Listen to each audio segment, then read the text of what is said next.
avec cette dernière conférence de la journée, oui, cette troisième conférence plénière. Je vais attendre le top départ de la régie pour le lancement du live Facebook.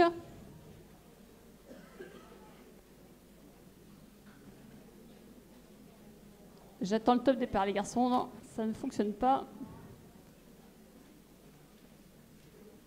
C'est bon. Bien, alors pour cette dernière conférence de la journée, nous accueillons Sama Karaki. Sama est docteur en neurosciences. Elle a fondé le Social Brain Institute, dont la mission est de créer un dialogue entre les différentes disciplines. Peut-être que tu nous expliqueras ce que c'est. Elle travaille sur la question de la méritocratie dans la société. La question du talent également est au cœur de ses recherches, et j'ai vu déjà que certains d'entre vous avaient acheté le livre à la librairie. Le livre qui est sorti en début d'année et qui est intitulé « Le talent est une fiction ». Le talent, oui, effectivement, c'est un terme qui est beaucoup utilisé dans la société et notamment de la part de nos gouvernants et même au sein de l'éducation nationale. Un talent qui supposerait que quelque chose dans les gènes d'une personne, dans ses dispositions et sa psychologie individuelle, expliquerait ses compétences. Alors ces compétences, effectivement, peut-être aussi qu'on va pouvoir les développer dans cette conférence. L'action des compétences est une question qui est au cœur de notre métier d'enseignant. Comment on peut les développer à l'école? Quel est l'objectif de l'école? À quoi servent les apprentissages? Et comment les enseignants doivent prendre en compte la diversité des élèves dans les apprentissages? Et donc avec cette question, cette affirmation du titre de la conférence, « Apprendre pour apprendre, pas pour réussir ». Alors Sama, je vais te laisser entamer cette conférence sur ce sujet. Merci.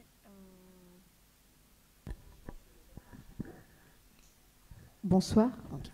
Très bien.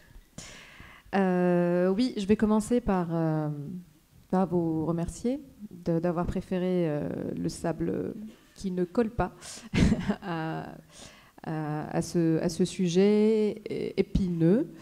Et en plus supporter une neuroscientifique en parler, parce que c'est vrai que les neuroscientifiques se prononcent un peu sur tous les sujets et que c'est insupportable.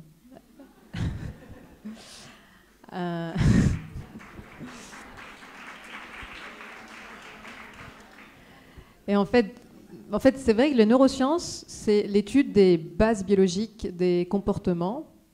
C'est bien sûr que c'est une discipline qui est née de l'avancée technologique qui nous permet de regarder ce qui se passe dans le cerveau, mais c'est aussi une discipline qui porte un certain regard, une certaine perspective. On étudie le cerveau quand même dans un laboratoire, c'est-à-dire isolé du monde.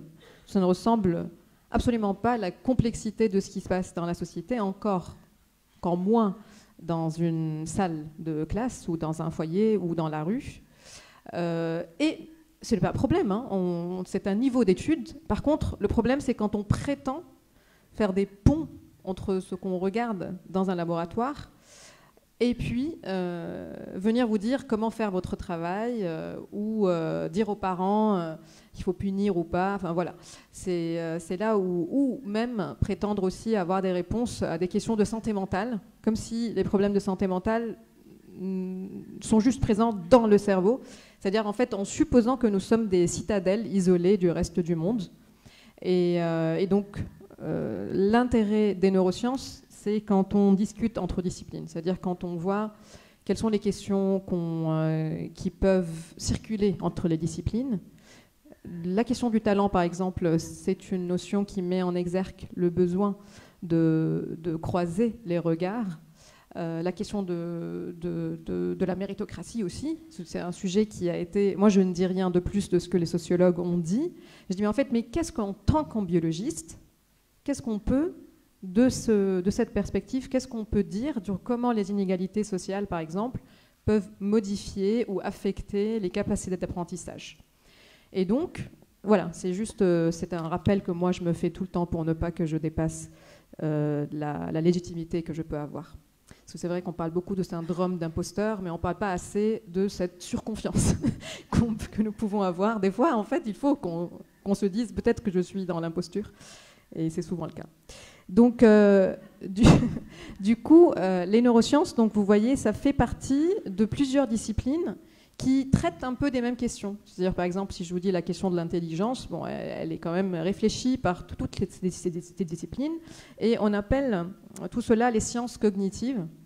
Donc c'est quelque chose qui a été dit il y a presque 70 ans déjà, qu'il faut qu'on réfléchisse l'éducation, qu'il faut qu'on réfléchisse l'apprentissage, la santé mentale, l'évolution des compétences humaines ou des caractéristiques, la culture en général, en regardant ce regard. Mais bon, si vous regardez ce qui se passe aujourd'hui, vous allez voir qu'il y a toujours comme ça des chapelles très séparées, avec cette idée de sciences dures et de sciences molles, comme si en fait la psychologie ou la philosophie, ce serait mou par rapport à ce que nous on fait, qui est dur et sérieux. Donc en fait, ça se reflète aussi dans la considération de l'hiérarchie des diplômes et l'hiérarchie de l'estime que la société accorde à ce qu'on considère comme étant fantaisiste et puis ce qu'on considère comme étant... Et vous allez voir en fait que le type de gouvernement va apprécier plus certains types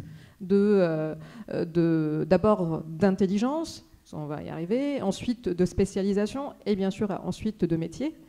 Donc quand je parle de ce sujet par exemple, j'ai toujours, et quand j'essaye de réfléchir ou de mettre en question la notion du génie de l'entrepreneur, c'est toujours qu'il y a des gens qui me disent mais non mais l'entrepreneur il prend plein de risques, ce qui justifie qu'il gagne 10 000 fois plus que les autres, certains entrepreneurs. Et bien sûr, vous savez aujourd'hui qu'est-ce que c'est la prise de risque que prend un enseignant. Je pense qu'il y a très peu d'entrepreneurs qui prendraient les risques que vous prenez quand vous décidez de dire des choses, de ne pas dire des choses, d'engager une conversation avec des parents, par exemple, sur des questions très, très sensibles. Donc c'est une prise de risque quotidienne et qui est juste aujourd'hui dans la société pas assez estimée sérieuse, comme l'est un développeur d'une application web. Alors du coup, ce qu'on doit par contre en tant que scientifique, en tant que neuroscientifique, d'abord faire, c'est de corriger ce qu'on véhicule comme idée sur le cerveau. Bon, il y a certaines idées qui sont basées sur des études qui n'ont pas été reproduites. Donc ça, c'est le commun de ce qu'on vit en tant que scientifique. Ça veut dire que si nous avons une donnée, il faut attendre que cette donnée soit reproduite, qu'elle soit refaite dans d'autres protocoles, dans d'autres environnements, pour qu'on puisse dire que ce n'est pas biaisé par mon expérience, ce n'est pas biaisé par le lieu où je suis en train de faire l'expérience. Alors, ça c'est beau. Ça, c'est un peu notre patrimoine, en fait, de se dire que la manière avec laquelle on s'approche du réel, c'est en nous décentrant le plus possible de ce qu'on est en train de faire. Et il y a, à côté de ce qui n'est pas reproduit, comme par exemple beaucoup d'expériences en psychologie, donc là, il y a une crise de réplicabilité en psychologie.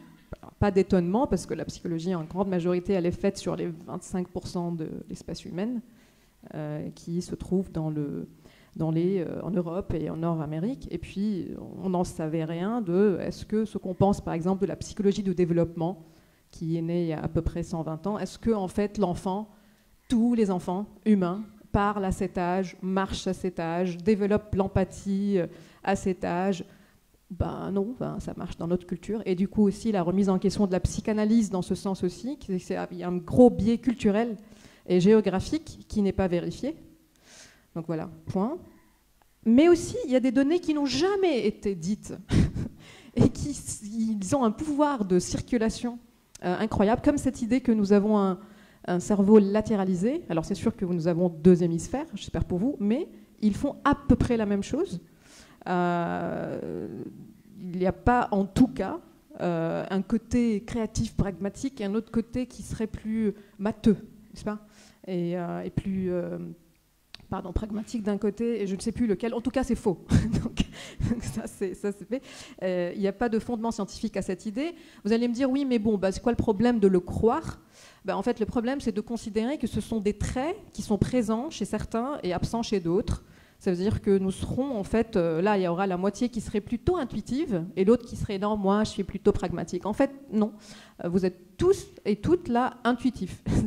C'est-à-dire vous fonctionnez avec le mode de fonctionnement le plus efficient et le plus automatique.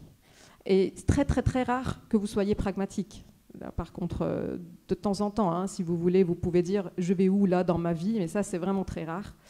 À moins que vous soyez vraiment des personnes qui font beaucoup de développement personnel, ce qui n'est pas une bonne idée d'ailleurs, parce que faut avancer. Mais l'erreur qui est vraiment l'erreur que je trouve très très très importante à être défaite, c'est de considérer que la créativité, l'empathie, le raisonnement abstrait à la base des mathématiques, ce sont des traits, ce ne sont pas des compétences.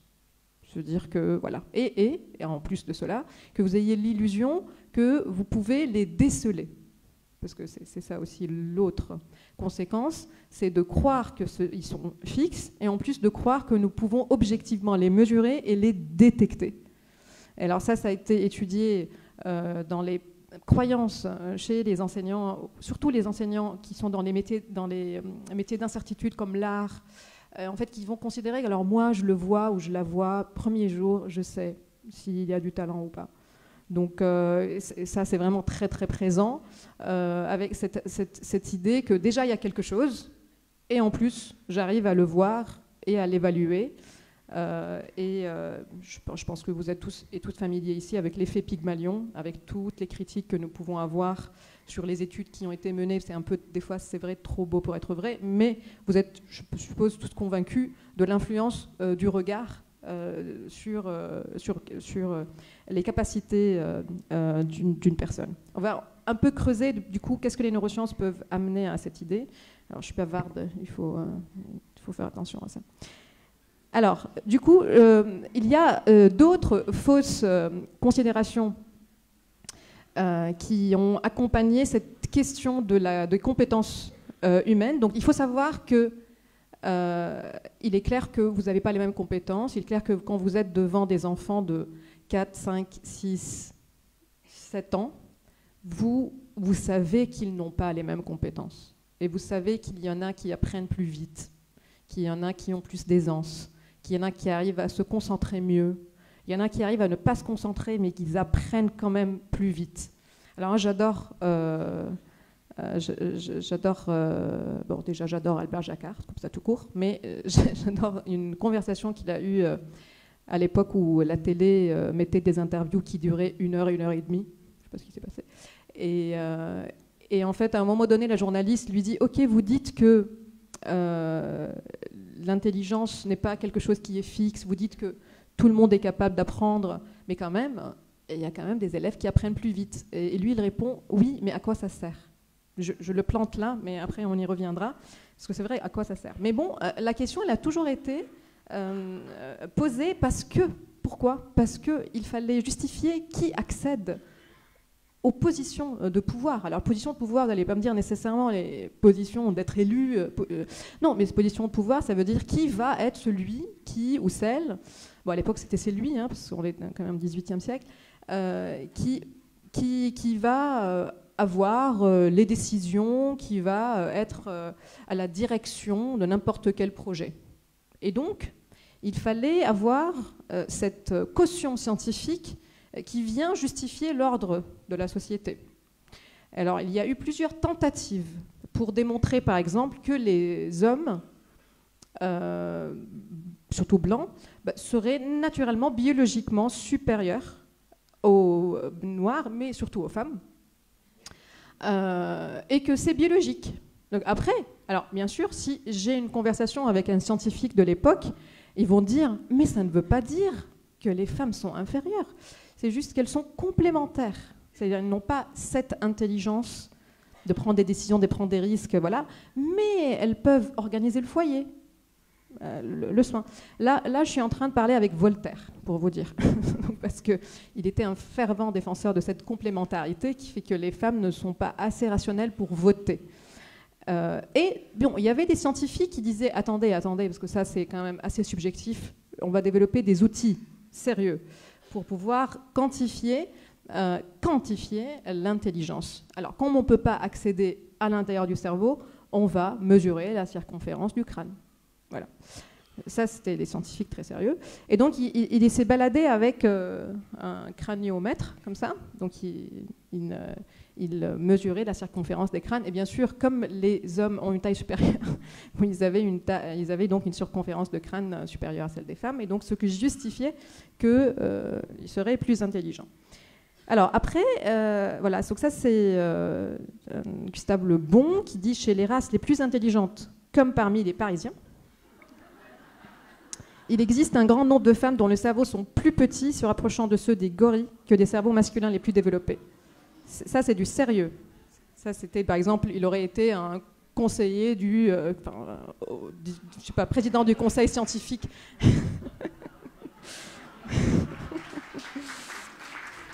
Ça n'a pas trop changé, hein, je vais vous dire. Ça, c'est fait.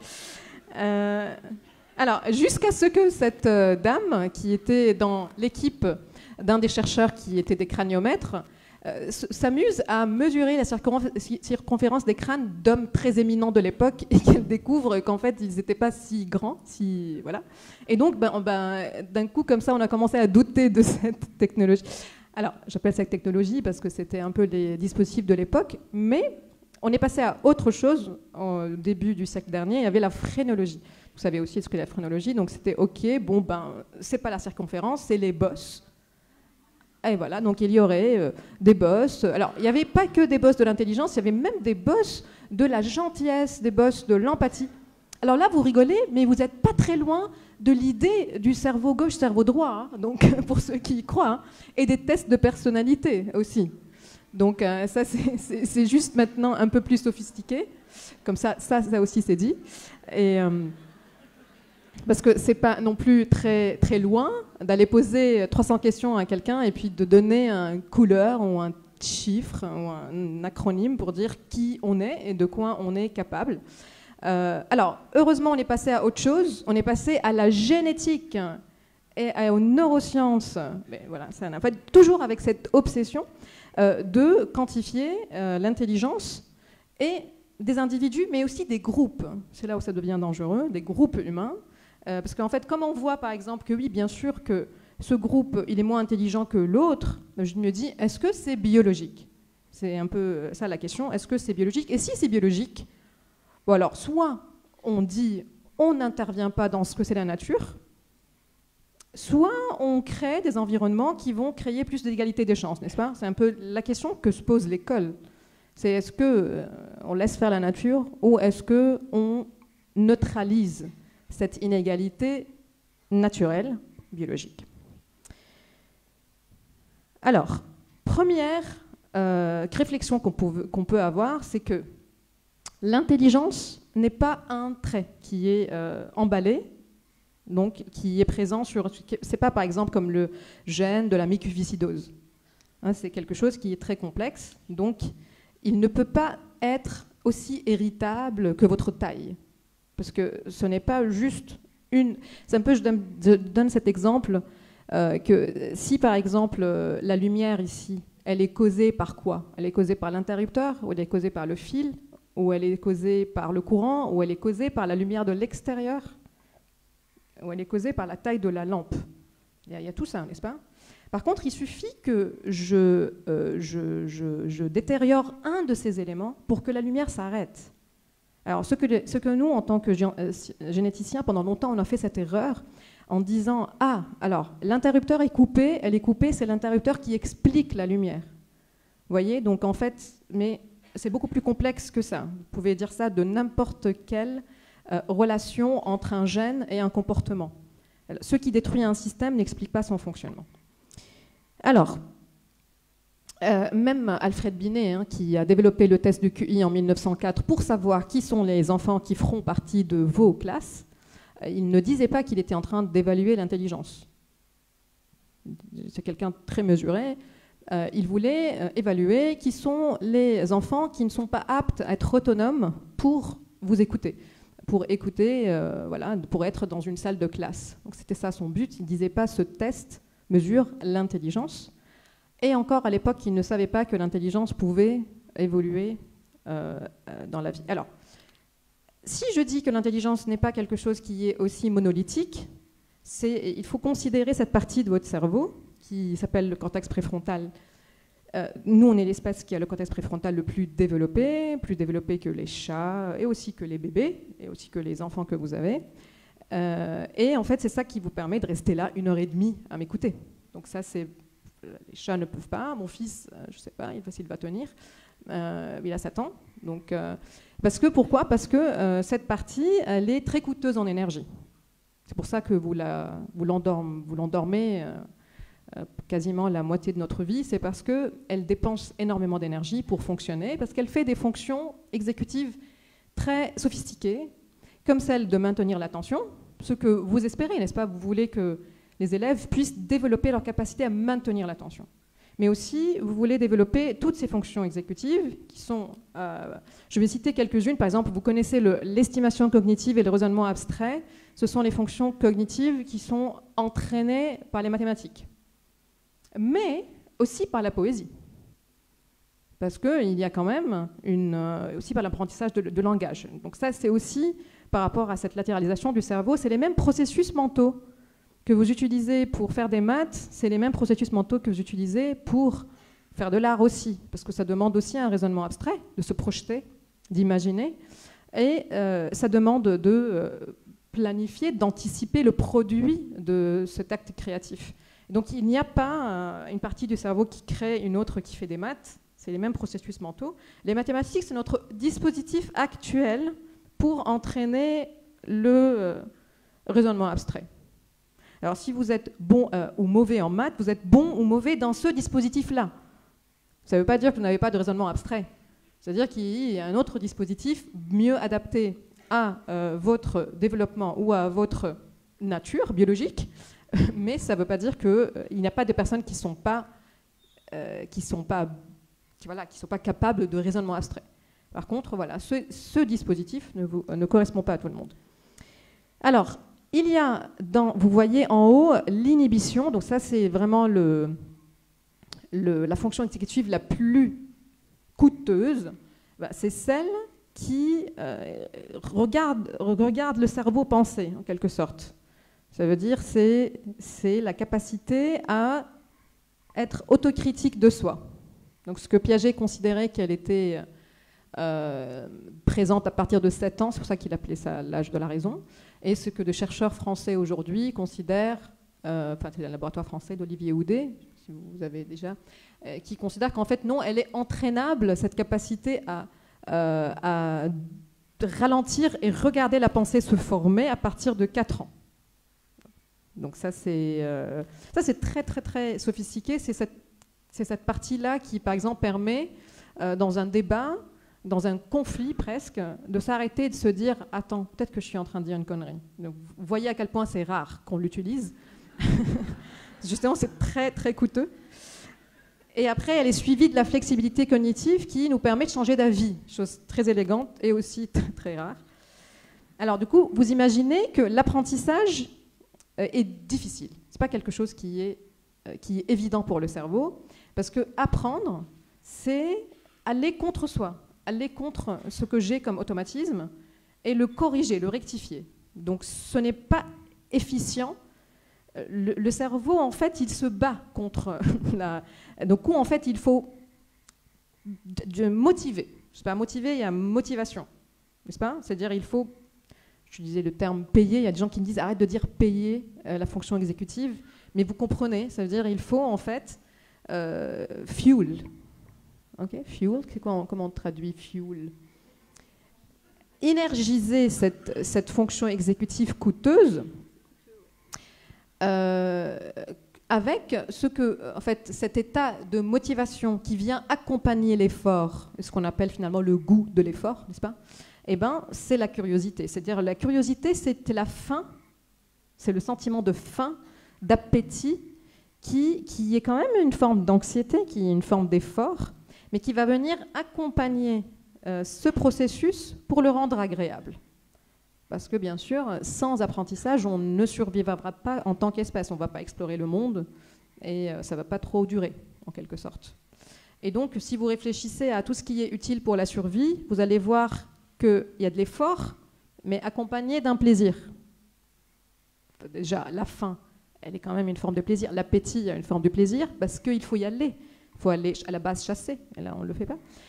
Faire l'amour aussi, hein, s'il faut bien se reproduire, pareil, c'est de l'effort, mais le cerveau il te dit, mais il y a quand même du plaisir. Et j'espère. Du coup, si c'est consentant. Et du coup, vous voyez que l'apprentissage, c'est exactement la même chose. D'ailleurs, les mêmes circuits du cerveau sont activés dans tous ces phénomènes-là, c'est-à-dire ce qu'on appelle les circuits de la récompense, mais c'est plutôt des circuits de la quête de la récompense, qui accompagnent la recherche de la compréhension de quelque chose. Donc, d'où l'importance de penser comment je peux créer un environnement d'apprentissage qui crée cette faim. C'est ce que vous voulez, n'est-ce pas? Alors après, vous pouvez dire, non, ça ne sert à rien, et le cortex préfrontal, cette partie-là, elle peut payer de sa poche pour apprendre. Alors ça marche, mais si là, vous êtes là parce qu'il faut être là, vous n'allez pas retenir grand-chose. De toute manière, vous n'allez pas retenir grand-chose, parce que vous avez déjà une charge mentale énorme.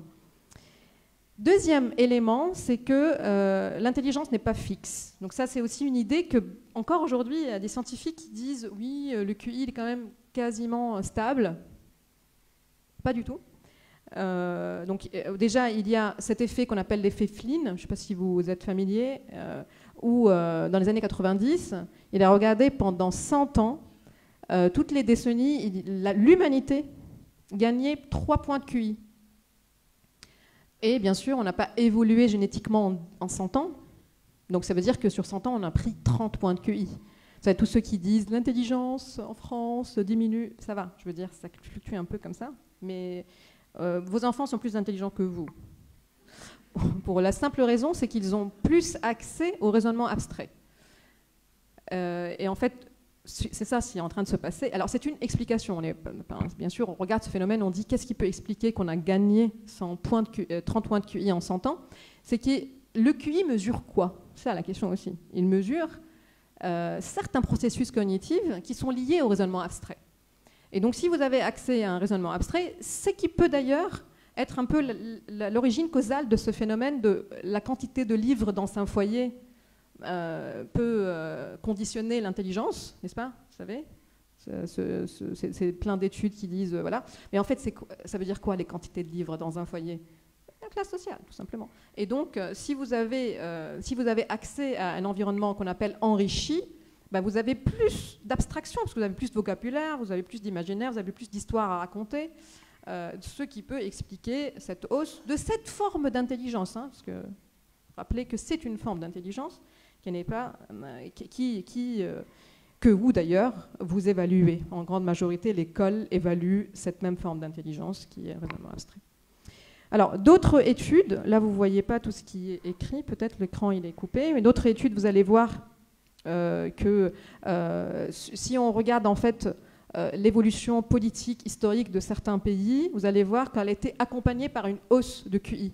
Au Kenya, dans la communauté afro-américaine aux États-Unis, à chaque fois qu'il y a eu des mesures politiques pour changer le niveau de vie, ça a été accompagné par une augmentation du QI. Des fois, c'est par exemple une aide qu'on donne aux mères célibataires. Et ben, en fait, c'est accompagné par une... Ça, c'est juste pour ceux qui défendent que les mesures politiques n'ont aucune influence sur la biologie. Ça, vous avez des titres hein, dans les magazines français en janvier 2023 que de toute façon la nature reviendra au galop, quoi. En fait, c'est pas vrai. Et la donnée la plus optimiste, c'est qu'il y a une augmentation de 1 à 5 points de QI en seulement une année supplémentaire d'éducation. Donc ça, c'est juste pour rappeler que l'école, on n'a rien trouvé de plus robuste, de plus efficace que l'école pour augmenter l'intelligence humaine.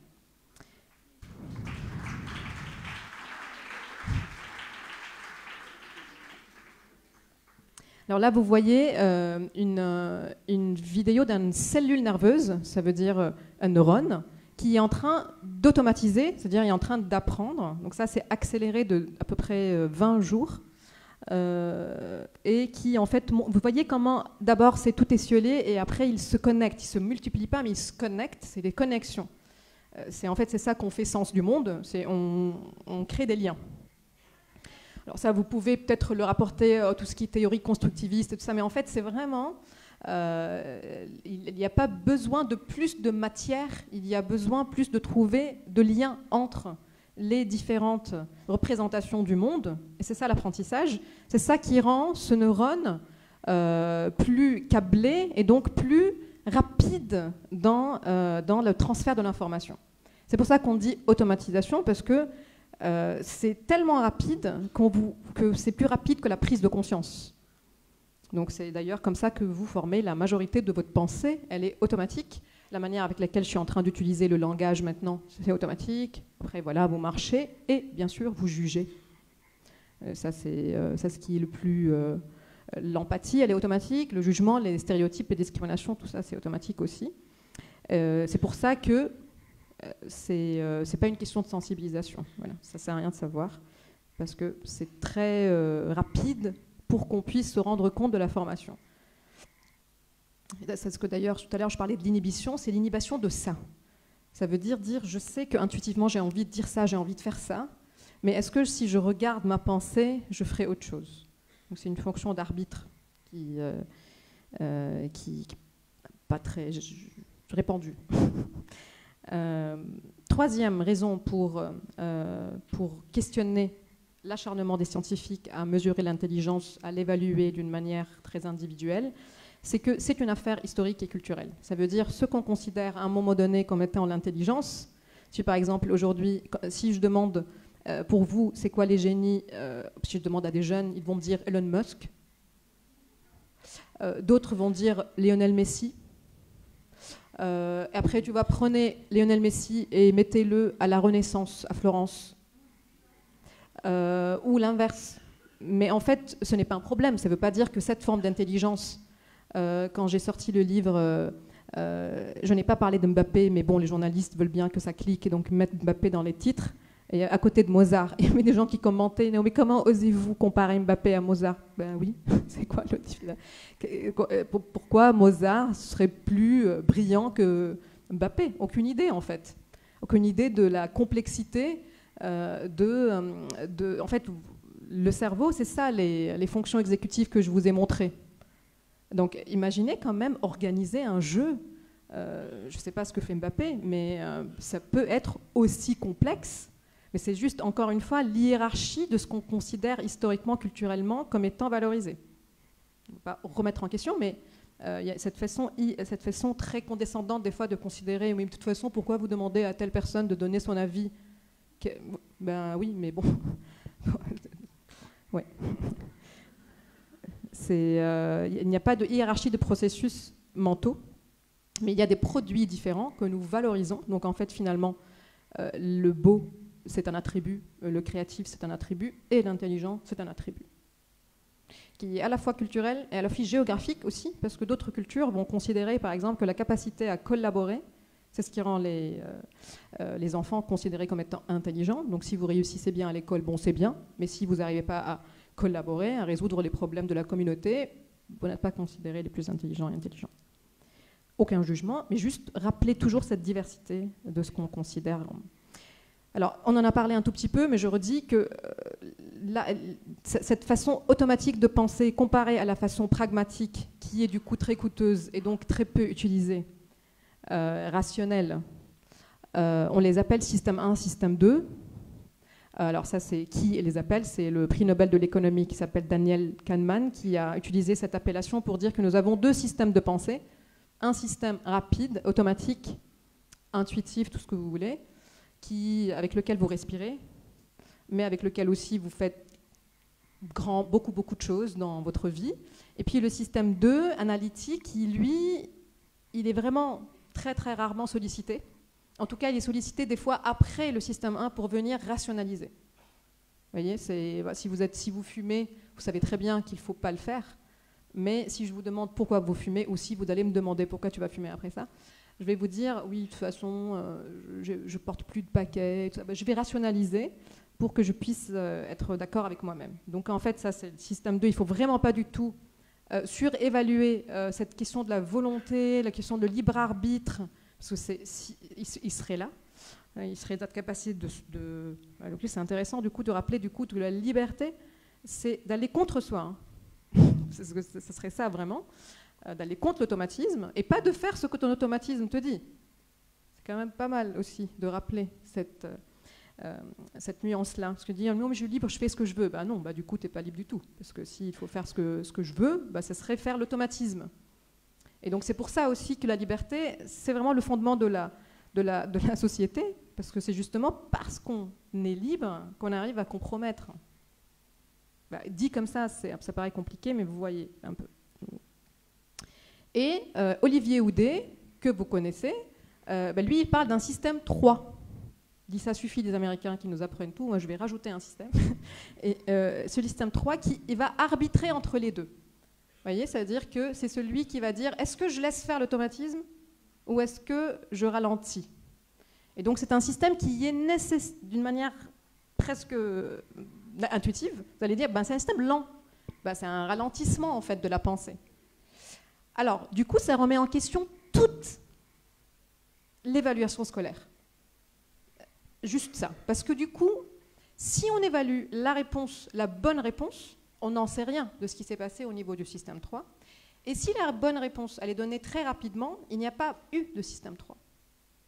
Donc du coup, qu'est-ce qu'on évalue? On évalue surtout le système 1. Ça veut dire, dans l'automatisme, qu'est-ce qui a été appris? Mais on n'évalue pas comment ça a été appris et on n'évalue pas la capacité de le remettre en question. Alors ce qui est intéressant, c'est que c'est à peu près ce que le QI évalue et que c'est pas sûr encore, mais ce qui est sûr, c'est que les tests de QI, aujourd'hui qu'on appelle test HPI ou je ne sais pas comme vous voulez, ces tests n'évaluent pas la flexibilité cognitive. Ça veut dire la capacité justement à changer d'avis. Parce que plus je réponds vite, moins je suis lent dans ma pensée. Et donc c'est là où je reviens à Albert Jacquard. À quoi ça sert de réfléchir vite quand le monde est si complexe aussi? Quand le monde est si... Parce que là, on dit, qu'est-ce que tu penses d'un sujet? Vas-y, dis-moi tout de suite. C'est complexe, il faut que je prenne mon temps. Et en fait, ce n'est pas quelque chose qui est évalué ni valorisé. Quatrième point, l'intelligence ne prédit pas la réussite scolaire. Sociale et scolaire, c'est pas faux. Parce que dans ces études-là, donc ça c'est 5 études longitudinales, ça veut dire que voilà, on compare plusieurs données de différents pays. On va regarder est-ce que l'intelligence prédit la réussite scolaire, mais après l'important c'est prédire quelque chose qui va encore plus loin, c'est la qualité de vie à la retraite. Parce que c'est un peu ça. Et on va utiliser ce qu'on appelle un score polygénique. On va dire, on ne va plus parler de QI, parce que oui, c'est vrai, c'est un peu réducteur. On va parler de score polygénique.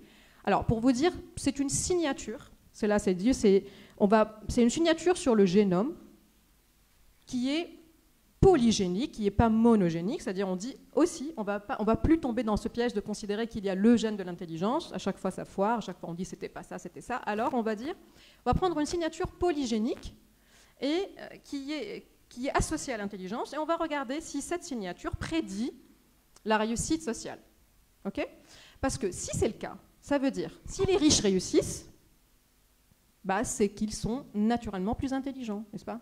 Alors bien sûr, les gens qui défendent cette idée ne vont pas aller jusque-là, mais c'est ça, non? Je veux dire que comme c'est eux qui réussissent mieux socialement, ce que c'est écrit. Voilà. Et en fait, ce qu'on trouve, c'est que en effet, là, vous voyez, là, dans la première, je ne sais pas s'il y a un cœur, mais ok, vous voyez là, au début. Donc là, en bas, on est en train de regarder le score polygénique. Ok, et plus on va vers votre droite, plus le score polygénique est augmenté, ça veut dire plus on est génétiquement câblé pour être intelligent. Ok, et là, sur l'axe des ordonnées, on voit le statut socio-économique. Et ce qu'on est en train de regarder, c'est la qualité de vie donc, à la retraite et les salaires. En fait, c'est un indice. C'est un indice qui mélange à la retraite. Est-ce que vous avez assez d'argent? Est-ce que vous avez une qualité de vie intéressante qui donc est liée à ce que vous avez vécu? Est-ce que cette intelligence vous a permis de réussir votre début de retraite, fin de vie professionnelle, que j'espère qu'il arrivera le plus tôt possible. Et donc ce qu'on voit, alors vous voyez, c'est intéressant, parce que vous allez voir, et ça peut être interprété de différentes façons, de dire mais oui, mais bien sûr, mais regardez, c'est ceux qui ont les statuts socio-économiques le plus bas qui réussissent le moins, n'est-ce pas? Ça veut dire que c'est quand même lié à la génétique. Mais c'est là que ça devient intéressant. Regardez celui qui a le score polygénique le plus haut parmi les pauvres. Ça veut dire ça, c'est quelqu'un qui est très intelligent. Eh bien, il réussit moins que le plus bête des riches. Ou en tout cas, au même niveau. Vous voyez? Voilà, donc ça, c'est... bon, bien, on le sait. Mais les enfants de familles riches, donc avec de faibles scores polygéniques, ont toujours plus de réussite socio-économique à l'âge adulte que les enfants. Mais, alors vous allez dire, bien sûr, la corruption, n'est-ce pas? C'est-à-dire que cooptation. Non, non, non, non, non. Ils sont vraiment plus intelligents, arrivés à un certain âge. Et vous le savez, vous le savez, à 5-6 ans, et je pense que Bernard Lahire, il l'a bien explicité, je rajouterai peut-être quelque chose pour faire le lien causal entre comment la biologie finit par être affectée par les inégalités sociales, c'est un peu la question.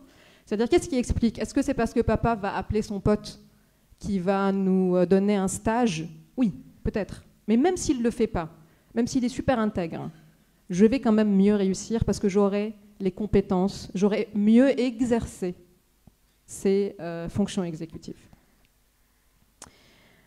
Donc, l'égalité des conditions est une fiction. Je ne vais pas dire égalité des chances, parce que c'est lourd, comme j'ai dit. Égalité des conditions est une fiction, parce que là, vous êtes en train de regarder la santé. Ça veut dire que la santé, l'indice, donc le score polygénique de toutes les maladies, eh ben, il est aussi affecté directement par la classe socio-économique. Et peut-être c'est là le lien. Ça veut dire que le corps lui-même, il n'est pas le même. Vous n'avez pas les mêmes cerveaux devant vous, dans le sens où vous n'avez pas les mêmes nourritures qui ont intégré ces cerveaux, vous n'avez pas la même lumière, vous n'avez pas le même niveau d'anxiété. Donc vous n'avez pas la même biologie, mais qui est elle-même affectée par les inégalités sociales. Donc considérer que l'école peut neutraliser tout ça, ce serait une fiction. Voilà, c'est un peu ça. Alors, bien sûr, le titre du livre, il est un peu plus provoque, mais c'est un peu ça l'idée. C'est que du moment où on se dit « je ne sais pas », toutes ces conditions-là sont invisibles. Et notre biologie, elle est affectée par la quantité de mercure présente, de la quantité de plomb présente, par la quantité de lumière, par le soin, par en fait, notre santé est affectée par la classe socio-économique. Et donc, sur quoi reposent nos compétences, si ce n'est sur cette santé-là? Voilà, le lien, il est fait. Et donc, si l'égalité des conditions s'effondre, alors ça veut dire la prétention de pouvoir évaluer d'une manière juste ce que méritent les élèves s'effondre aussi. Vous êtes d'accord? Voilà. Du coup, on fait quoi? C'est un peu la question. Donc là, vous avez 5 raisons pour réfléchir l'intelligence d'une manière moins réductrice que celle que certains scientifiques aussi font. Donc, je veux dire, parce que voilà, il y a toutes ces raisons pour lesquelles je me dis qu'est-ce qu'on évalue, qu'est-ce qu'on mesure, qu'est-ce qu'on valorise, et qu'est-ce que culturellement on va considérer comme étant ce qu'on veut pour ces élèves adultes. Alors, bien sûr, vous ne pouvez pas faire tout. Là, il parle de notion de... Ça va ? De locus de contrôle, ça veut dire le lieu de contrôle, ça veut dire où se place votre zone d'influence. Alors, il y a 2 façons. Il y a soit de considérer que votre locus de contrôle est interne et donc tout, on vous jette la responsabilité, soit on considère que le locus de contrôle est externe. Par exemple, de toute façon, les parents ne nous aident pas, ou de toute façon, l'État ne fait pas. Et en fait, vous avez raison sur toute cette traversée de votre lieu de contrôle. Et toute la question, c'est de discerner où se place la zone d'influence. Et c'est ce qu'on va essayer de voir, c'est-à-dire que vous n'avez pas d'influence sur ce que vit l'élève du moment où il met son pied derrière l'école. Encore, vous n'avez pas l'influence sur ce qui se passe dans son cerveau quand il est déjà à l'école. Parce que votre zone d'influence, elle est limitée aussi par ce que vous portez comme charge mentale. Et donc, est-ce que vous avez un espace déjà pour penser à tout ça? C'est quand même du luxe.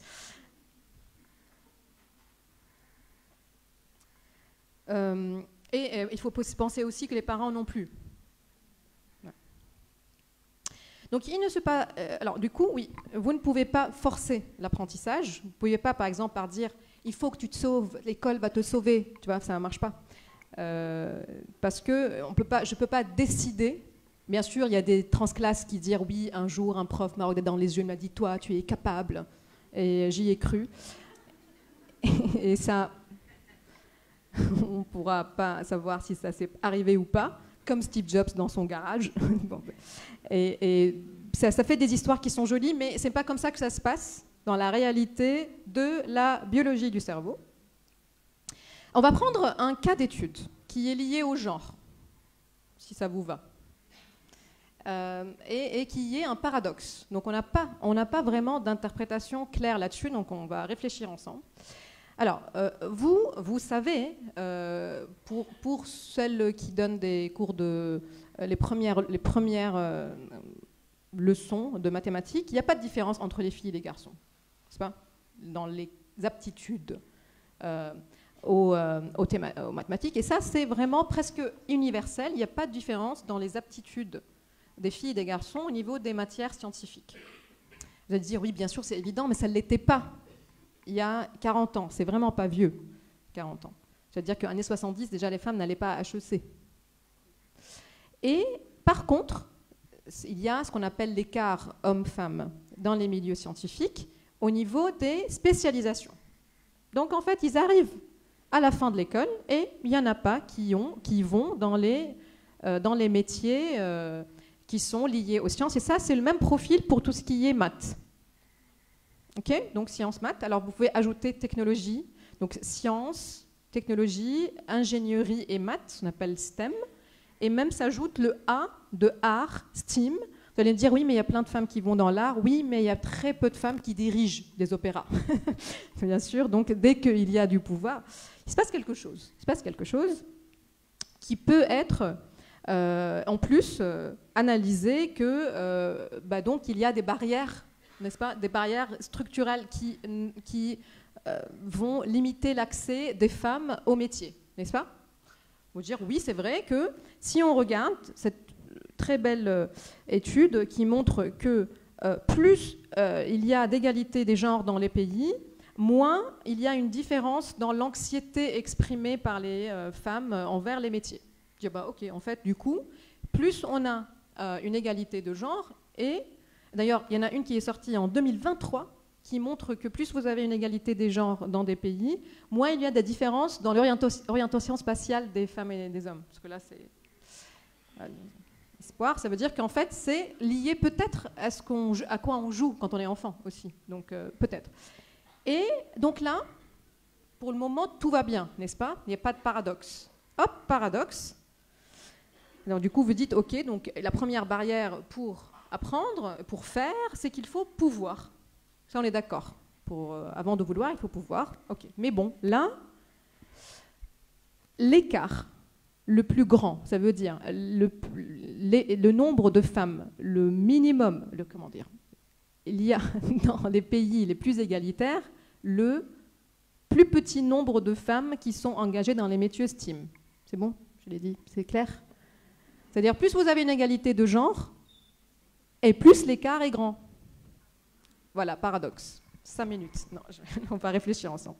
Alors ça, c'est vraiment, on appelle ça le paradoxe genre STEAM. Ça veut dire que, plus on gagne en égalité, moins il y a de femmes qui vont dans ces métiers. Est-ce que vous voyez là les pays en rouge en bas? c'est la Suède, Norvège, Finlande, hein, parce que vous savez que c'est ça les pays les plus égalitaires. Et là-haut, vous avez Égypte, Iran, Indonésie, Liban aussi, je suis libanaise, donc, et ça je peux vous le confirmer. Nous, chez nous, ça ne se pose pas du tout la question de on va faire ingénierie, enfin ingénierie, c'est vraiment presque voilà, si on est bon aux maths, on va faire ingénierie. Et donc, voilà, on a quand même des choses à vous apprendre, apparemment. Alors du coup, c'est intéressant parce que là on dit ok, il y a un paradoxe. Comment on peut le résoudre? Si c'est pas au niveau des moyens, alors c'est au niveau de quoi? On dit ah peut-être. Ah, bien sûr, vous avez des masculinistes qui vont vous dire c'est si on enlève les barrières environnementales, qu'est-ce qui reste? La biologie. Voilà. Donc en fait, comme elles sont naturellement pas faites pour ça, si j'enlève l'environnement, ce qui ressort c'est la nature.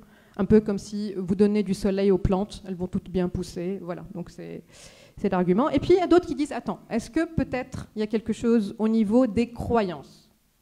Ça veut dire, est-ce qu'il y a quelque chose qui fait que les filles, même si elles sont bonnes, elles ne se considèrent pas bonnes?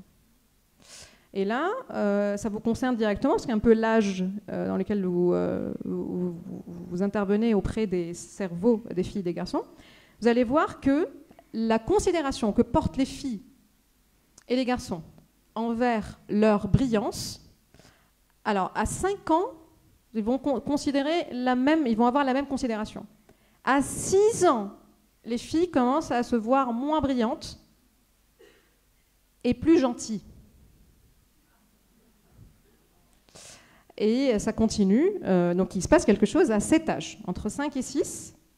Même si vous avez une éducation non genrée, même si vous n'appuyez pas ces idées, il se passe quelque chose où les filles commencent à devenir plus rangées. Et donc on se dit, ok, est-ce que du coup il y a quelque chose qui se fait au niveau de l'image de soi?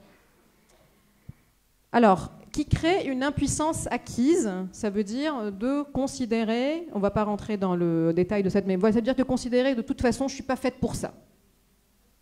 Okay, donc je vais passer la scolarité, mais il commence à grandir l'idée de ce n'est pas les métiers dans lesquels je me sens bien. Okay, donc ça c'est lié à ce qu'on appelle la mentalité fixe ou la mentalité axée sur la croissance. Je ne sais pas si vous connaissez les travaux de Carol Dweck. Donc Carol Dweck, c'est une psychologue de Stanford qui a rendu qui a vulgarisé cette idée du growth mindset ou l'état d'esprit axé sur la croissance.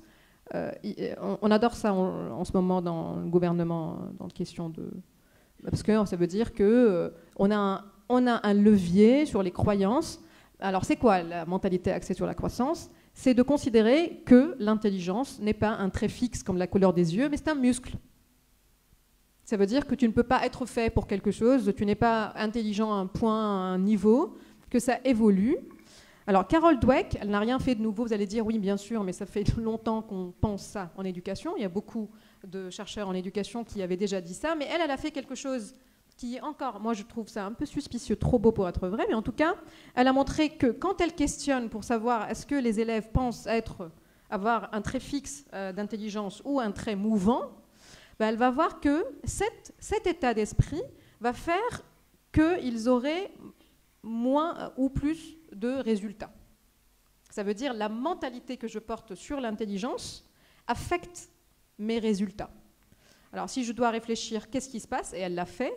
Donc en fait, apparemment, visiblement, ça affecte les stratégies et les objectifs d'apprentissage, ce qui fait que je ne suis pas centrée sur le produit final, ni sur mon potentiel.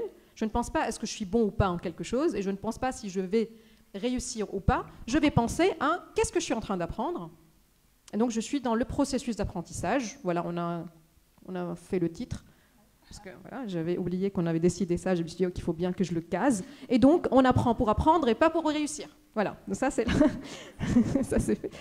l'état d'esprit axé sur la croissance. Et elle a montré encore quelque chose qui est encore plus beau, c'est qu'elle arrive à changer l'état d'esprit. Donc elle fait des interventions dans lesquelles elle change l'état d'esprit. Et donc vous voyez ici before intervention, after intervention. Donc avant l'intervention, voilà, ils ont des résultats en maths. après l'intervention, ceux qui ont suivi l'intervention ont des meilleurs résultats qui sont juste dus au fait qu'ils comprennent maintenant qu'on n'apprend pas pour réussir, mais on apprend pour apprendre. Voilà.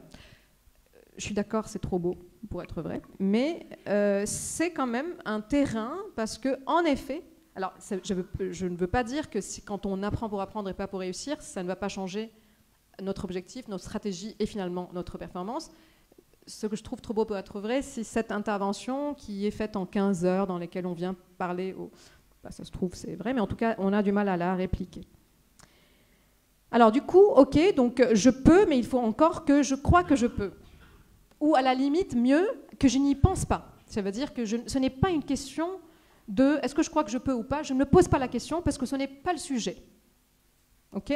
Donc peut-être que ça peut expliquer pourquoi les femmes ne se croient pas capables d'arriver à ces métiers. Mais on fait des enquêtes, parce que ce paradoxe quand même, il y a beaucoup de chercheurs qui travaillent dessus, et en fait c'est pas vrai. Les femmes, elles se disent, bah non, je sais que je suis forte en maths, c'est juste que je n'aime pas ce métier. Je ne veux pas aller dans ces spécialisations.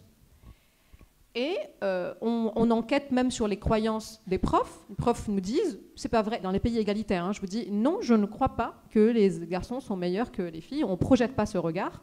Parce qu'il y a des études aussi qui montrent que les profs peuvent projeter un regard de capacité différentielle entre les filles et les garçons. Donc dans les pays égalitaires, disent non, nous, on ne fait pas ça. Et donc, c'est où le problème? Et c'est là où on peut réfléchir à une autre explication potentielle, c'est que le cerveau considère les problèmes sociaux, les problèmes d'inclusion sociale, du même sérieux que les blessures physiques. Ça veut dire quand je ne me sens pas légitime quelque part, quand je ne me sens pas incluse quelque part, inclus.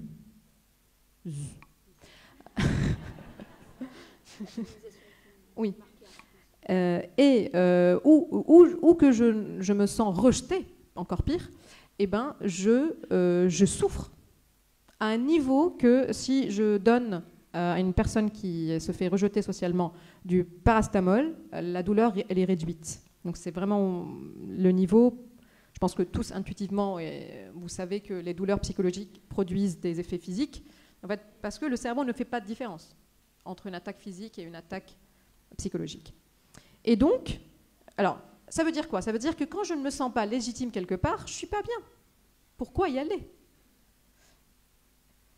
Alors, ça, c'est une très bonne interprétation, parce que quand on réfléchit les milieux de ce qu'on a cité, les sciences, technologies, engineering, mathématiques, est-ce que ces milieux sont-ils hostiles envers les femmes? C'est la question du coup qui devient intéressante. Et en tant que scientifique qui ne s'est jamais senti légitime, je peux vous dire que oui. À un moment donné, on travaille dans le laboratoire et puis les garçons, ils vont prendre des bières pour parler concours. C'est là où nous, on n'est pas invités. Parce que, en fait, c'est des choses comme ça. Du coup, jusqu'au concours, on fait tout pareil, et puis là, il se passe quelque chose où il y a une différence. Alors, pour les scientifiques qui m'écoutent, qui disent « ouais, elle est juste frustrée parce qu'elle n'a pas eu le concours », je ne l'ai pas tenté. Donc ça, j'ai été encore moins courageuse que ça. Et donc, il y a un vrai problème donc, dans l'idée que les préférences sont aussi biologiques. Non, les préférences sont aussi conditionnées par ce qu'on reçoit comme récit. Donc en fait, là je voyais encore en venant France Inter qui font une émission sur le ménage en disant comment faire que le ménage soit mieux géré, vécu avec la main d'une femme. Je dis ça commence bien. Donc voilà, ça fait partie des récits, ça fait partie des choses. Alors, c'est juste un cas d'étude, la question du genre, c'est pas le sujet. Mais juste pour vous dire que quand on est face à un résultat qui est différentiel, un écart donné, il y a plusieurs niveaux à réfléchir. Il n'y a pas que les moyens. C'est donc si l'école présente tous les moyens possibles, c'est qu'il faut faire. Ce n'est pas gagné parce qu'il y a aussi le niveau des croyances. Et ensuite, il y a le niveau de se sentir légitime. Alors déjà, la question, est-ce que tout le monde se sent légitime à l'école? Mais aujourd'hui, ce n'est pas le sujet. En ce moment, ce n'est pas le sujet. Et là, donc, je vous montre cette vidéo, peut-être que vous la connaissez déjà. Là, il y a deux singes qui font la même tâche et qui reçoivent un concombre en récompense. Et là, ils décident de donner un raisin à l'autre. Donc là, celui-là, il voit, il fait la même tâche, il lui redonne un concombre. Et voilà. Donc là, il est très en colère. Et il va, vous allez voir, il continue à espérer. Il dit, ok, je vois quand même qu'il lui donne un raisin. Il attend, il fait la même chose. Regardez, il fait la même chose. Il dit, mais alors, je ne suis pas fou quand même. Regarde, je vérifie, je te donne. Là, il attend les yeux. Voilà, et là, il se met très, très en colère. Voilà. Donc ça, voilà. Donc là, il veut vraiment le taper. Alors ça, vous allez dire, vous savez ce que c'est. C'est la justice. Mais ce qui est intéressant, c'est que quand les deux avaient des concombres en récompense, tout allait bien. Et donc, ce n'est pas une question de « je veux du raisin », c'est que je veux que... voilà. Et donc, je veux être traité. Alors, du coup, est-ce que ça veut dire que je veux être évalué de la même façon? Non, parce que ce n'est pas juste non plus.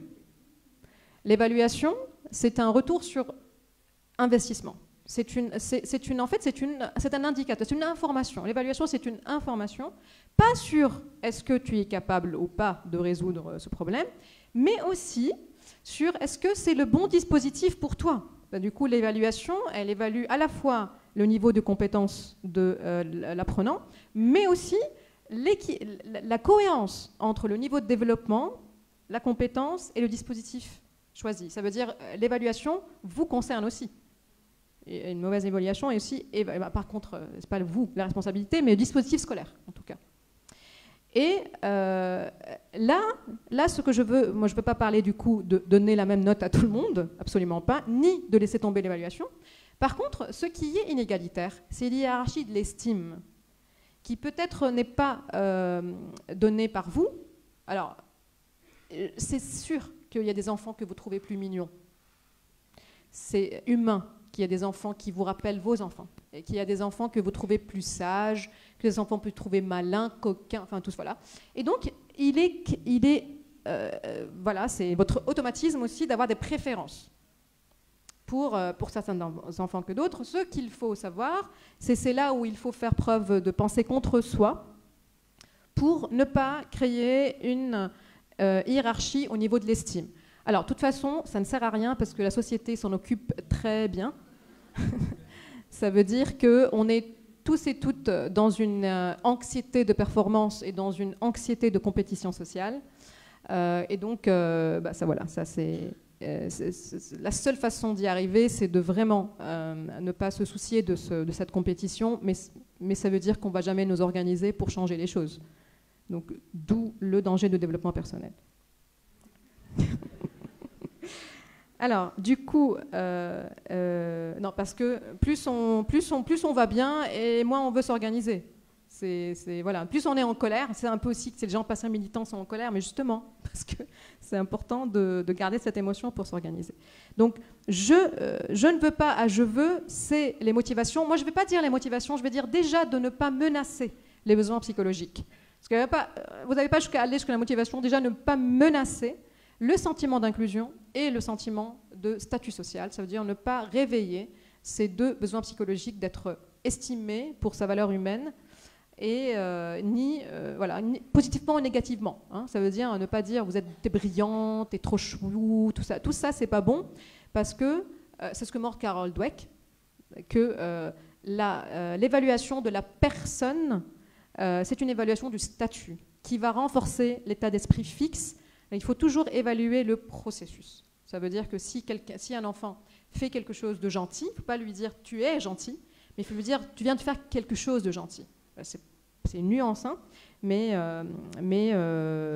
Carol Dweck, je vous invite après à regarder ses travaux. Alors ensuite, bien sûr, c'est toujours pas gagné, et il nous reste 10 minutes, très bien, parce que ensuite, il y a les 10, il faut apprendre. Ça veut dire là, je peux, je crois que je peux, je veux. Maintenant, il faut que je sache. Et donc, que je fasse cette plasticité que je vous ai montrée en vidéo. Donc là, il y a le dispositif. Alors bien sûr, je ne vais pas rentrer dans le dispositif d'apprentissage qui est votre sujet. Par contre, je vais vous dire ce que nous, au laboratoire de neurosciences, sur quoi on travaille, pas moi, hein, mais les chercheurs qui travaillent sur les questions. Peut-être que vous connaissez Daniel Favre, qui a publié un livre qui s'appelle « Éduquer à l'incertitude ». Alors, je vais montrer cette vidéo, souvent montrée par Albert Mokaiber, qui est un neuroscientifique collectif Chiasma, et qui travaille sur la notion de doute. Donc ça, c'est une danseuse qui est en train de tourner. Vous la voyez tourner dans quel sens? Horaire, ok.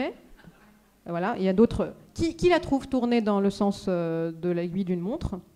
Ok. Sens inverse? Voilà, là, vous êtes une représentation des réseaux sociaux en ce moment. Ok. Donc, vous voyez, là, c'est ça la bonne réponse.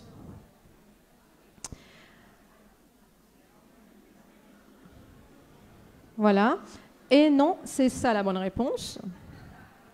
On va faire du fact-checking. Et en fait, c'est les deux. Ah, voilà. Alors, en fait, c'est quoi qui se passe dans le cerveau? Donc, en fait, déjà, ce qui se passe dans cette vidéo, comme ce qui se passe dans le monde en général, c'est qu'on n'a pas assez d'informations. Parce que la danseuse de milieu ne nous donne pas assez d'informations. Donc, ça veut dire tout simplement que le monde est incertain. Vous n'avez pas assez d'informations. Alors là, c'est juste, est-ce qu'elle tourne dans un sens ou dans l'autre, hein? Ça n'a rien à voir avec la complexité, ce qu'on parle de réalité bistable. Là, le monde il est encore plus complexe. Je vous ai perdu, là.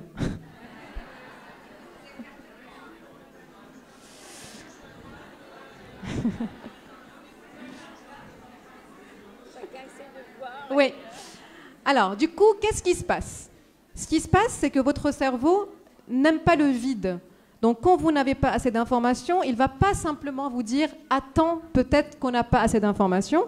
Il va vous donner une histoire très rapide. Bien sûr, pas de nulle part, celle qui vous arrange en général, n'est-ce pas? Donc, du coup, on est déjà polarisé. Et puis, quand on est face à une situation qui est complexe, incertaine, on va dans le sens qui nous arrange. En tout cas, il n'y a pas de bonne réponse ici. Il y a une situation incertaine, et donc, ce qu'il faut, c'est accepter de dire « je n'ai pas de réponse à cette question ». Alors, ça, c'est ce que Daniel Favre, entre autres, appelle « éduquer à l'incertitude ». C'est ce que Olivier Houdet appelle la résistance à l'automatisme. Et donc, en fait, de dire, mon automatisme, c'est de répondre vite, c'est de donner une explication au monde, et je vais ralentir. Alors, je vais ralentir aussi parce que je ne suis pas jugée sur la rapidité. Parce que vous savez ce que c'est quand vous ne prononcez pas sur un sujet, on dit que vous êtes complice. Ça, c'est pour nous. Mais pour les enfants, quand on ne se prononce pas sur une question, c'est qu'on n'est pas assez intelligent. Ce n'est pas très différent. Et donc, la valorisation de cette doute, de cette lenteur, et en fait, du regard sur soi, de se regarder penser, ce qu'on appelle la métacognition, c'est ça. Donc je me regarde penser et je me dis, voilà ce que vous avez essayé de faire, de dire mais qu'est-ce qui se passe là? Donc bienvenue à votre cerveau, c'est ça. À chaque fois que vous êtes devant, voilà maintenant par exemple, on ne se connaît pas, vous me regardez, ça fait 1 heure que je parle, vous avez déjà jugé, si j'étais une danseuse qui tourne, vous avez déjà jugé dans quel sens je tourne. Or, c'est pas vrai. Parce que il est possible, hein, mais il est possible aussi qu'on n'ait pas assez d'informations pour se juger. Et en fait, ok, vous dites, attends, là, de quoi elle parle? Justement, est-ce que ça, ce n'est pas une compétence que l'école peut aussi développer? Est-ce que, parce que si tout à l'heure on a dit que culturellement, on valorise la rapidité, l'aisance des processus mentaux, de certains processus mentaux, est-ce qu'on ne peut pas dire, et si on valorisait l'entraînement de la capacité à douter de soi et de ralentir en disant peut-être qu'il y a une autre façon de répondre à cette question. Et donc, juste pour vous dire que c'est naturel ce que vous avez vécu parce que le cerveau n'aime pas l'incertitude, il la vit aussi comme l'exclusion sociale, comme une douleur. Je vais peut-être passer ça. C'est juste pour vous dire que l'exposition à l'art a été démontré comme entraînant le raisonnement, cette résistance à l'automatisme, à l'art abstrait. Parce que justement, l'art abstrait, c'est un art qui porte plusieurs interprétations. Mais je peux vous citer plusieurs dispositifs qui permettent le développement de la capacité à assumer l'incertitude. Par exemple, parler plusieurs langues. C'est simple, ça veut dire ça peut s'appeler de 50 000 façons différentes selon les langues. Déjà, ça apprend une flexibilité mentale. Il y a donc l'exposition à l'art abstrait. Moi, je pense, voilà, vous voyez ici que notre tolérance à l'ambiguïté, la tolérance à l'ambiguïté qu'a l'enfant devant ce qu'il ne comprend pas tout à fait, augmente avec l'expérience de l'art et avec la pratique de l'art. Donc ça, je vous dis ce qui a été fait comme étude. On a l'art, on a les différentes langues, voilà, la poésie, ça développe cette capacité à assumer l'incertitude. Alors, moi, je pense que l'interaction sociale en elle-même, c'est une exposition à cette incertitude sociale qui est aujourd'hui, qui a été testée dans différents pays, surtout sur la question du racisme aux États-Unis. Ça veut dire que d'utiliser le défaut d'empathie que nous avons comme une situation d'incertitude sociale pour que les enfants commencent à se dire comment je juge cette personne? Est-ce que je ne suis pas en train de réfléchir très vite et est-ce que je ne ralentis pas? Et ça a été aussi démontré comme développant la résistance cognitive. C'est un autre dispositif. Alors là, juste pour vous montrer, alors là, dans la première image, les personnes qui subissent cette expérience, on est en train de regarder l'activation des zones de la douleur qui signifie le niveau d'empathie affective. N'est-ce pas? Ça veut dire que si tu regardes une situation et il y a une activation des circuits qui sont liés à la douleur affective, à l'activation affective, signifie que je suis en empathie. Et en fait, ce qu'on est en train de comparer, c'est les personnes qui eux-mêmes ont une douleur en ce moment, qui ont une douleur spécifiquement aux dents, et on leur montre ces images. Et ce qu'on voit, c'est que c'est les personnes qui sont en train de souffrir en ce moment-là qui vont avoir plus d'empathie pour cette personne, surtout ceux qui ont une douleur de dents, une rage de dents. Donc en fait, on a plus d'empathie pour les personnes qui partagent nos expériences. C'est ce qu'autrement on appelle la mixité sociale. Parce que si la mixité sociale ne permet pas le partage d'expériences, si c'est juste de vivre dans le 19e arrondissement de Paris, mais on se parle que entre gens qui nous ressemblent, c'est pas ça la mixité sociale, c'est de partager les expériences. Parce que plus on partage des expériences, et plus on est, je parle du cas de mon fils, plus on est face à l'incertitude de l'autre, et plus on va finir par non se dire que je sais que tu es comme ça, mieux, je ne sais pas qui tu es, mais je l'accepte. Et c'est ça, en fait, assumer l'incertitude. C'est ne pas avoir la bonne réponse, mais d'accepter qu'il n'est possible qu'elle ne soit pas là, qu'elle n'existe pas encore. Et donc, je termine sur cette citation de Daniel Favre. Donc, l'intolérance des élèves reflète l'incapacité de notre enseignement à valider et valoriser la part irréductible d'expérience subjective de la réalité. Donc, ça paraît complexe, mais ça veut dire que la réalité telle que je la vois, elle est subjective, elle est liée à mon expérience. Et donc, c'est pas pour vous juger, hein, c'est Daniel Favre, déjà c'est pas moi, mais c'est pour dire que c'est l'enseignement, le dispositif scolaire qui ne met pas cette incertitude sociale au centre. Vous voyez dans les pays scandinaves, l'enseignement il est basé sur l'interaction sociale, sur la construction collective de la connaissance. Ça permet, alors après on n'en sait rien sur comment ça se passe dans ces sociétés plus tard, mais ça permet de développer une des compétences exécutives les plus luxueuses de ce cerveau, qui est celle de résister à soi. Alors, je finis sur cette expérience, vraiment, pour le coup, là, c'est vrai. Donc là, vous voyez que la case A est plus sombre que la case B. Ça, c'est... N'est-ce pas? De loin, vous ne voyez pas bien. Est-ce que la case A est plus sombre que la case B. Lumineux. Là, c'est mieux. Donc la case A est plus sombre que la case B. Là-haut. Là, c'est la case A et ça, c'est la case B. Alors, vous la voyez plus sombre. Ça, c'est votre automatisme. Parce que vous avez vu plein d'échiquiers dans votre vie et que donc vous avez automatisé que sur un échiquier, il y a toujours des cases sombres suivies de cases claires. Parce que aussi, vous avez vu plein d'ombres dans votre vie et dans l'ombre, votre cerveau éclaircit ce qu'il voit. Alors, sauf que là, c'est pas vrai. C'est pas une illusion optique, c'est une illusion cognitive, pour le coup. Donc, ça veut dire que A et B sont la même couleur. Ça, c'est si on utilise le système 2. Ça veut dire, si j'analyse la situation, je découpe, je coupe A, je coupe B, je les mets l'un à côté de l'autre, je vais réaliser que je me trompe. Sauf que ça ne sert à rien. Voilà, c'est ça que je vais vous dire. Parce que quand je re-regarde le monde tel que je le vois, l'automatisme est écrasant. Voilà. Donc ça, c'est pour vous dire que la tâche de l'enseignement, c'est de former les automatismes, pas nécessairement les bons, ensuite de former à les reconsidérer.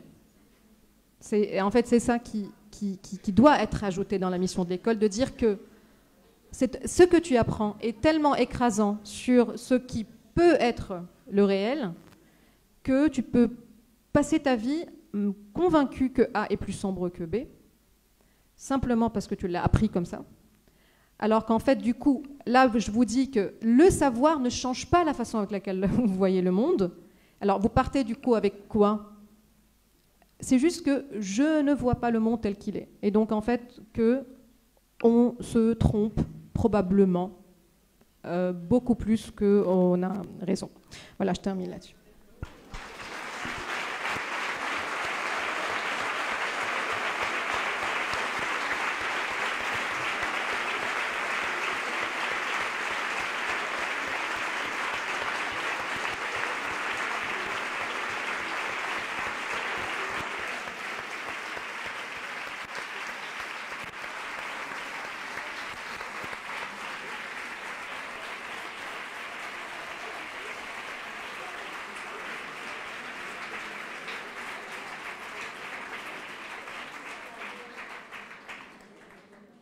Merci beaucoup, c'était très intéressant, très enrichissant. Je pense que ça a bien fait réagir la salle et je pense qu'il va peut-être y avoir des questions dans la salle. S'il y a des micros qui circulent, si vous avez des questions à poser, n'hésitez pas à lever le doigt, on vous amène le micro. Par contre, il va falloir faire un petit peu le silence pour entendre les questions. Merci. Bonsoir. Je pensais que le suspense était un peu insoutenable parce que finalement, je n'ai toujours pas compris pourquoi les femmes scandinaves n'allaient pas vers les... et pourquoi les femmes égyptiennes y allaient. On ne sait pas. Parce que si on est mal accueilli en Suède, on est bien accueilli en Égypte, c'est ça le... Oui, non, justement. Alors, c'est un paradoxe vivant, donc c'est débattable. Mais si on creuse dans la société scandinave, ces stéréotypes n'ont pas disparu. Ça veut dire qu'ils sont exposés à la même culture genrée à laquelle nous sommes exposés. Même si au niveau des moyens, on n'a pas, mais en fait, si vous regardez les dessins animés, vous voyez que l'injonction à la douceur, l'injonction à la prise de risque chez les enfants, c'est quand même assez présent. Donc c'est au niveau de ce qui a été construit comme stéréotype, mais aussi au niveau de ce qu'on associe comme trait à certains métiers. C'est-à-dire certains métiers sont métalliques, durs, parce que c'est intéressant, par exemple, dans le pays scandinave, il y a beaucoup de femmes qui vont dans la santé publique, où il y a beaucoup de maths. Mais ce n'est pas la représentation que nous avons des ingénieries, machines, métalliques et tout ça. Donc il y a aussi... ça, ce n'est pas résolu. C'est juste pour dire que ce n'est pas parce qu'on a établi les moyens au niveau des politiques que tout le reste, toutes les autres barrières ont été démantelées. On n'a pas d'autres planètes non genrées pour faire des tests et voir. Parce que ça, c'est une question très présente aujourd'hui. Est-ce que les cerveaux sont sexués, tout ça? Mais on ne sait rien. Comment peut-on savoir si les cerveaux sont sexués si on est dans une société genrée? On ne pourra pas démêler. Mais un espoir, c'est quand on voit ces courbes qui montrent que plus ces sociétés sont égalitaires, et moins les différences entre les hommes et les femmes au niveau des compétences sont présentes. Alors pourquoi les femmes en Égypte? Ça, c'est intéressant. C'est parce qu'elles ont quelque chose à prouver. Donc c'est une forme de motivation. Donc voilà, parce que justement il n'y a pas assez de moyens, il y a plus de stéréotypes, alors que les femmes scandinaves disent bon, j'ai rien à prouver. Si j'y vais pas, c'est parce que j'ai pas envie. Alors que nous, on va y aller parce qu'on dit ah, vous dites qu'on n'est pas capable. Voilà, il y a quelque chose. Mais tout ça, bien sûr, c'est une interprétation. Merci pour votre intervention. Moi, j'ai une petite question sur. En ce moment, voilà, on parle beaucoup du harcèlement à l'école, et donc là, on nous a sorti des cours d'empathie. Et donc l'empathie, c'est intuitif. Donc je voulais savoir un petit peu de ce que tu pensais de cours d'empathie. Alors à la fin, tu as dit quand même que l'école, le rôle de l'école, c'était de former au système intuitif, au système 1, avec en même temps de former les individus à revenir sur leur première intuition pour les déconstruire. Donc voilà, la question c'est qu'est-ce qu'on pense et qu'est-ce qu'on fait de ces cours d'empathie? Ouh là là. Alors, l'empathie, c'est coûteux, comme l'attention. Ça veut dire c'est la capacité de sortir de soi, de se décentrer et aller vers l'autre. Plus l'autre est loin, et plus je dois marcher. Donc, plus c'est coûteux. C'est pour ça qu'on parle en journalisme, on parle de mort kilométrique. Ça veut dire que plus les gens meurent loin de nous, moins on a de l'empathie, mais pas que de distance géographique, mais aussi de distance culturelle. Donc si vous vous posez la question pourquoi j'ai pas autant d'empathie pour ces morts plutôt que ces morts, parce que vous n'avez pas la même culture, parce que voilà, vous ne vous sentez pas proche de ces gens. Et du coup, ça c'est pour dire que l'empathie, on a d'abord pour soi. On est très voilà, moi, parce que je suis dans moi-même, donc on se trouve 50 000 justifications pour ce que nous sommes. Et plus on s'énerve, après on a de l'empathie pour ceux qui nous ressemblent, et après on a de l'empathie, donc en fait voilà, par cercle comme ça, je vais l'étaler mon empathie, et après elle disparaît. Donc du coup, par exemple, quand on parle de l'empathie pour les espèces, la meilleure façon c'est que les enfants vivent avec les espèces. Pas que j'aurais de l'empathie pour des insectes que je n'ai jamais croisés, n'est-ce pas? Donc c'est parce que plus on partage, et plus il y a une proximité qui fait que je vais avoir de l'empathie. Donc vous voyez que c'est une compétence, hein. C'est pas qu'il y a des gens qui ont plus d'empathie que d'autres. Elle n'a rien à voir d'ailleurs avec les sentiments, elle a à voir avec la capacité de se projeter dans un raisonnement abstrait, donc, dans ce que vivent les autres. Alors, la question c'est bien sûr, comment je fais, pas que je généralise mon empathie, mais par contre pour que je puisse avoir le plus possible d'expériences partagées. C'est ça. C'est pas une leçon l'empathie. Je peux pas venir vous dire, il faut penser aux autres. Ça ne marche pas. La sensibilisation ne marche pas. Je vais avoir de l'empathie pour les gens avec qui je partage des expériences vécues, dans lesquelles je ne me pose pas la question parce qu'il n'est même pas différent, l'autre. Alors du coup, en fait, ça devient une question un peu comme la communication non violente, un peu comme toutes ces choses qui fonctionnent quand on est égaux. Tu vois, il n'y a rien de plus énervant qu'une communication non violente entre un opprimé et un oppresseur, vous voyez. L'opprimé va dire oui, c'est pas toi, c'est moi, je pense que... Enfin non, ça ne marche pas. De la même façon pour l'empathie, ça ne marche pas de parler d'empathie.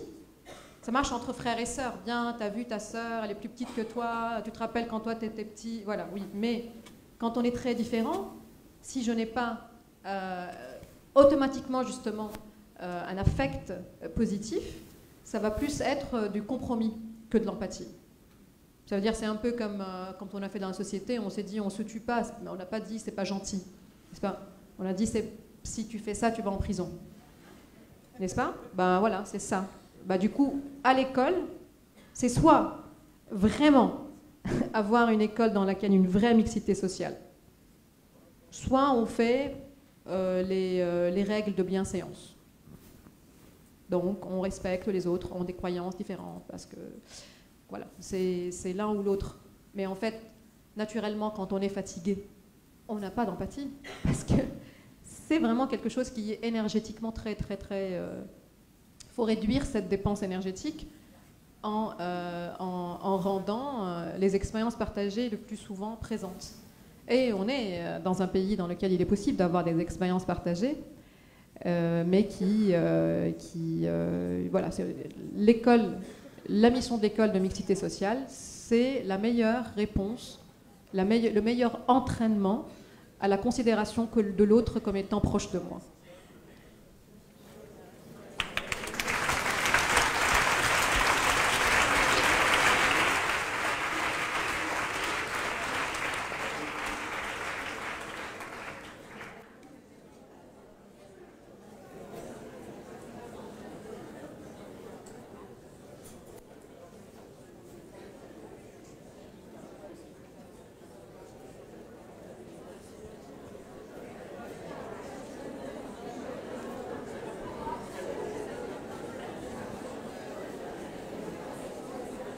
Apéro.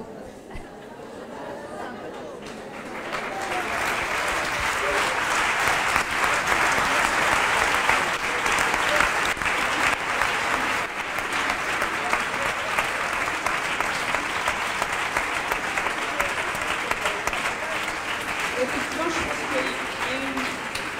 c'est tellement complet, tellement riche, et ça fait tellement écho à ce qu'on vit dans nos classes et ce qu'on a du mal à... Pardon. Je disais juste qu'effectivement, c'est tellement riche ce que tu as pu nous dire et tout ce qu'on vit en fait dans nos classes, parce qu'on a des injonctions dans nos classes, notamment sur la question cette question du talent, de la méritocratie, c'est-à-dire qu'on va essayer, et d'ailleurs c'est aussi dans les discours de nos ministres, et à essayer de déceler le talent, notamment dans les quartiers populaires, pour faire accéder certains enfants pour leur permettre l'ascension sociale. Donc il y a vraiment des choses que l'on vit en classe. Je pense que ça a résonné pour beaucoup d'entre nous. La difficulté qu'on a peut-être, c'est de lutter contre ça, parce qu'on est dans une société très méritocratique et on n'arrive pas à empêcher ce phénomène. Bon, après, c'est compliqué d'avoir des solutions. La première des choses, c'est peut-être de lutter contre cette conception-là. Puis il y a aussi toute la pression des parents que l'on peut avoir aussi, parce que individuellement, chaque parent est toujours persuadé que son enfant a peut-être plus de talent que celui d'à côté, et qu'il va falloir que l'école lui permette d'accéder à tout ça. Donc c'est vrai que je pense que ça fait écho à beaucoup de choses. Pour nous, c'est revigorant en fait une conférence de ce type-là, parce qu'on n'entend pas suffisamment ce discours-là, et notamment, tu l'as dit, par les neuroscientifiques, et notamment par les neuroscientifiques du ministère de l'Éducation nationale, du Conseil supérieur de l'Éducation nationale, qui ont une autre vision notamment la question des évaluations et la question du pilotage par les évaluations, et le pilotage du système, qui permet de faire, enfin en tout cas, qui ne va pas contrecarrer tout ce que tu as pu dire aujourd'hui. Donc à nous maintenant de se saisir de cette conférence pour apporter les choses aussi dans nos écoles et de montrer les choses telles que tu les as décrites. En tout cas, un grand merci pour cette conférence qui nous a vraiment beaucoup apporté.